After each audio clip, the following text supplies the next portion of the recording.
बिस्मिल्लाहिर्रहमानिर्रहीम इय्याका नअबुदु व इय्याका नस्तईन। मेरे पाकिस्तानियों, आज IMF की डेलीगेशन से मैंने मीटिंग की और मेरी टीम ने, और इस मीटिंग का मकसद जिस तरह सबको अंदाज़ा होगा, वो मीटिंग का मकसद ये था कि IMF एक 9 महीने के लिए एक प्रोग्राम लेके आ रहा है जिसको स्टैंड बाय एग्रीमेंट कहते हैं। ये क्यों लेके आ रहा है? क्योंकि अगर ये IMF का अब कर्जा जो $3 अरब का इनको नहीं मिलता, तो ये याद रखें कि पाकिस्तान, जो मैं आज से साल पहले कह रहा था, बल्कि 13 महीने पहले मैंने जब कहा, तो मेरे ऊपर इन्होंने कहा गद्दारी का केस करना चाहिए। सारा शोर मच गया कि इमरान खान मुल्क के अंदर एक वो फिजा बना रहा है जिससे मुल्क की मैशत को नुकसान होगा। मैं ये कह रहा था कि जिस तरह ये हुकूमत जा रही है, पाकिस्तान को डिफॉल्ट का खदशा है। डिफॉल्ट का पहले मतलब समझ ले क्या है। डिफॉल्ट का मतलब ये है कि अगर इनके अभी पिछले महीने 38% महंगाई थी, पाकिस्तान की तारीख की सबसे ज्यादा है, तो अगर पाकिस्तान डिफॉल्ट कर जाता है, यानी अपने कर्जे वापस नहीं कर सकता, तो ये इससे दुगनी हो जाएगी, ये 60% पे पहुंच जाएगी। बल्कि ये वो जिसको कहते हैं हाइपर इन्फ्लेशन, कि वो आएगी महंगाई पाकिस्तान में कि लोग, यानी एक डबल रोटी लेने के लिए नोटों की थदियां ले जानी पड़ेंगी, यानी जिसको हाइपर इन्फ्लेशन कहते हैं। उससे कमजोर तो बिल्कुल ही पैसे जाता है ना।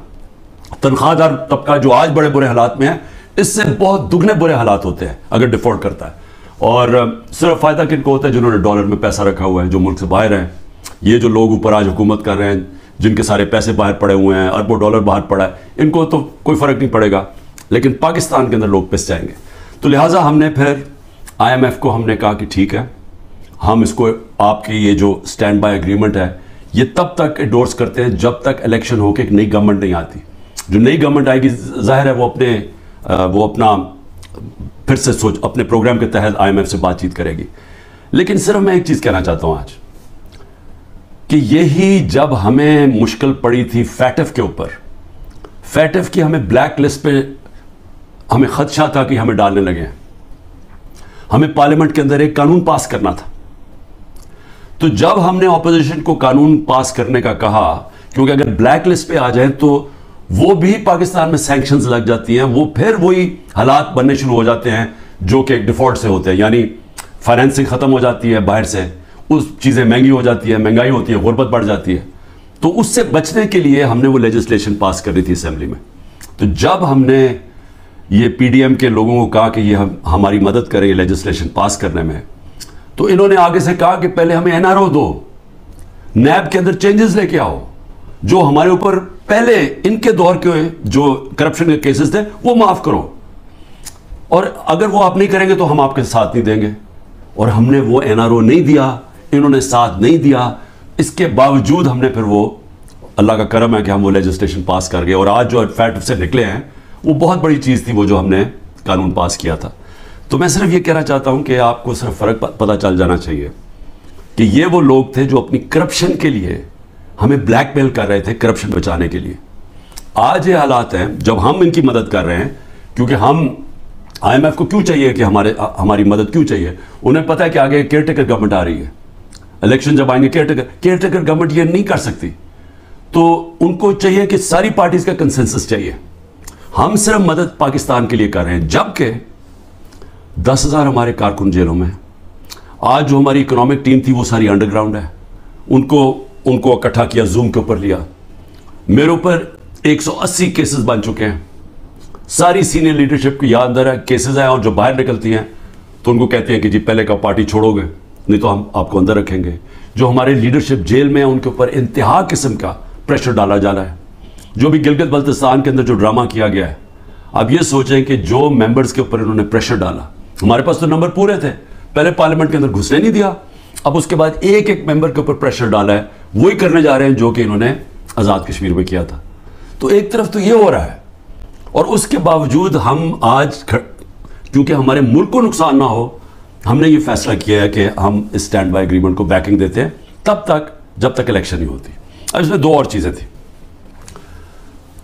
मैंने IMF के जो अमेरिका से जो हेड थे, उनसे जो मैं बात कर रहा था, उनको मैंने एक चीज़ समझाई कि मैंने कहा जब तक इस मुल्क में पॉलिटिकल स्टेबिलिटी नहीं आती, सियासी इस्तेकाम नहीं आता, तो ये जिस तरह ये मुल्क चल रहा है, ये अब थोड़ी देर अगर आप 3 अरब दे भी देंगे और 3 अरब डॉलर के देने में थोड़े से और डॉलर्स भी 5-6 अरब डॉलर और भी आ जाएंगे, तो ये तो कैंसर का इलाज डिसिप्लिन से हो रहा है। जो कैंसर है वो फैलती जा रही है, और कैंसर क्या है कि मुल्क में सियासी इस्तेकाम ही नहीं है। और वो क्यों नहीं है? क्योंकि ये सब पार्टीज ने मिलके और साथ एस्टेब्लिशमेंट, क्योंकि तहरीक इंसाफ इक़्तिदार में ना आए, इलेक्शन तब करवाएंगे जब ये समझते हैं कि पार्टी तहरीक इंसाफ इलेक्शन नहीं लड़ सकेगी। जब उनको ऊपर इतना दबाव डालेंगे, उसको इस तरह क्रश करेंगे कि जब वो बिल्कुल इलेक्शन नहीं लड़ सकेगी तब इलेक्शन करवाएंगे। मैं आज अपनी कौम के सामने कहना चाहता हूं कि ये जब से रजीम चेंज हुआ है, जब से हमारी गवर्नमेंट कराई है, तब से कोशिश कर रहे हैं पार्टी को ख़त्म करने की। और कोई इनको जो सब ऊपर पावर में बैठ के तहरीक इंसाफ को ख़त्म करने की कोशिश कर रहे हैं, इनको कोई मुल्क की फिक्र नहीं है। इन्होंने जो पाकिस्तान की मायशत से किया, मैं आपको फिर कहता हूं दुश्मन भी ना करें।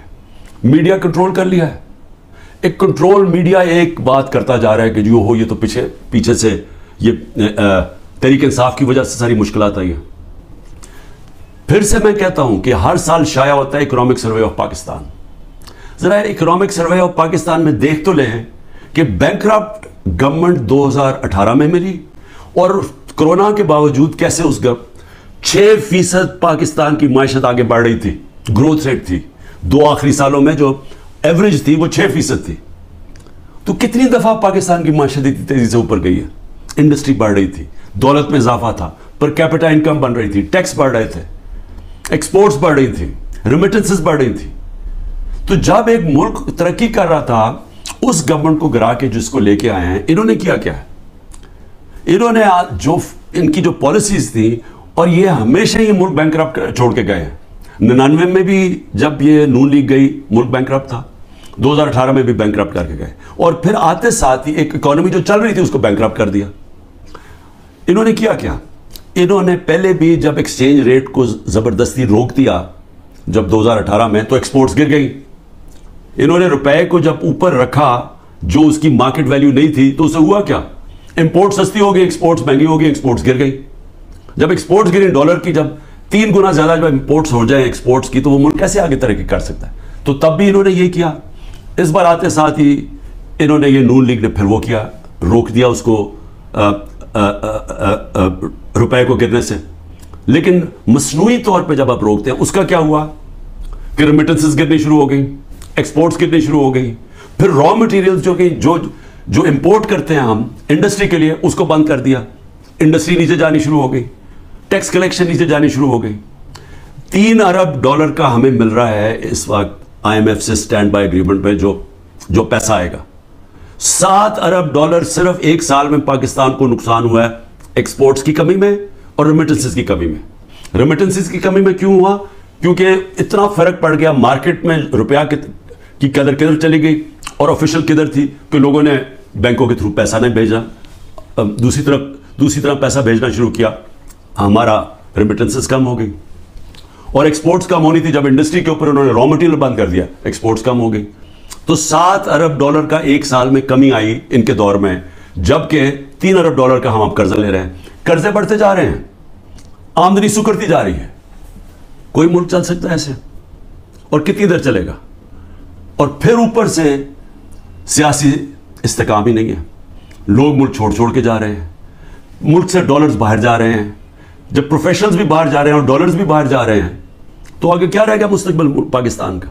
इसलिए हमने IMF को भी समझाया, मैंने उसको समझाया, मैंने कहा देखो, जब तक फ्री एंड फेयर इलेक्शंस नहीं होंगे, ये मुल्क अब यहां सियासी इस्तेकाम नहीं आएगा और इकोनॉमी ठीक नहीं होने लगी। लेकिन बदकिस्मती क्या है कि हुकूमत दूसरी, ये जो पॉलिसीज हैं, जो पावर में बैठे, वो दूसरी तरफ जा रहे हैं। बजाय साफ और शफाफ इलेक्शन करवा के एक सियासी इस्तेकाम आए, एक ऐसी हुकूमत आए जो पब्लिक की वोट से आए, पब्लिक के मैंडेट से आए, 5 साल के लिए आए, वो फिर मुश्किल फैसले करे। मुश्किल फैसले का मतलब इस्लाहात करे।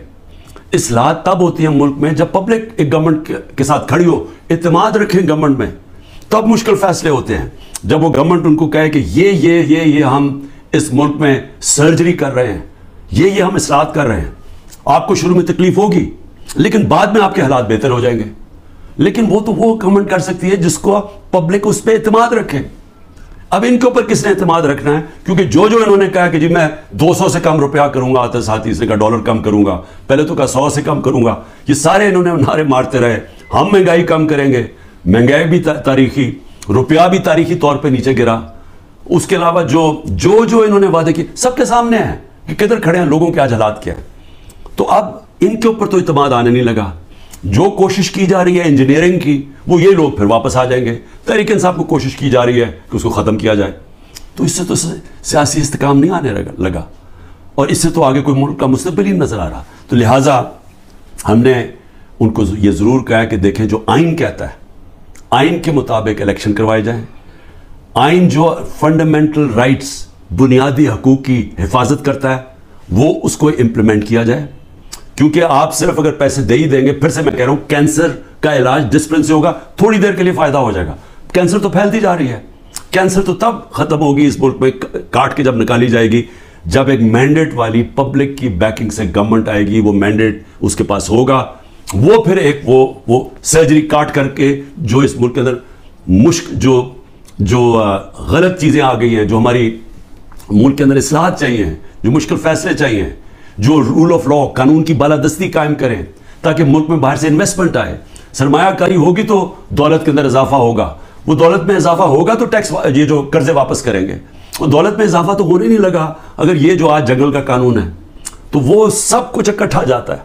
सियासी इस्तेकाम, उसके बाद इस्लाहात में सबसे पहले इस्लाहात रूल ऑफ लॉ, कानून की हुक्मरानी, ये जो जंगल का कानून है ये ख़त्म किया जाए, और उसके बाद फिर सरमायाकारी हो, और उसके बाद इस मुल्क के अंदर दौलत में इजाफा हो, और उसके बाद हम अपने कर्जे वापस करें और खुशहाली आए पाकिस्तान में, लोगों को नौकरियां मिले, बेरोजगारी खत्म हो, दौलत में इजाफा, लोगों को बाहर ना जाना पड़े।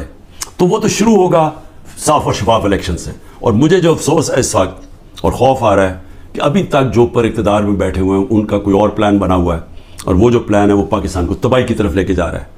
आखिर में हमने IMF को ये भी कहा कि इस वक्त हमारा जो कमज़ोर तबका है शदीद मुश्किलात में है, और इस वक्त ये जो प्रोग्राम आप दें इसके अंदर उनका ख़ास ध्यान रखा जाए।